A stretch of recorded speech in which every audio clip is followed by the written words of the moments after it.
আসসালামু আলাইকুম। আমার মেয়ের পুতুলগুলা এত ময়লা হয়ে গেছে, এগুলাই ধরে, এইটা ধরেই আবার খাবার খায়। আর এর কারণে যতগুলা ময়লা থাকে এই হাতে লাগে, আর এই খাবারটা নিয়েই আবার সে খাবার খায়। সারাদিন শুধু এই পুতুলগুলো ধরে থাকে। পুতুলের কি অবস্থা দেখেন, কি ময়লা হয়ে গেছে। তো আজকে আমি ঠিক করেছি এগুলো আমি সুন্দর করে পরিষ্কার করব, তাহলে একদম ঝকঝক করবে।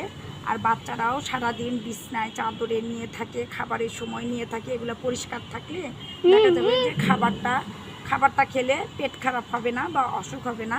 তো এখন আমি পুতুলগুলো কিভাবে ধুই আপনারা সেটা দেখেন।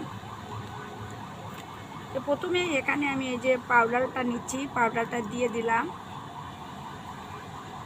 এই যে পাউডারটা দিয়ে দিলাম, দিয়ে এখন এরকম এরকম করে নিব। তারপরে যেহেতু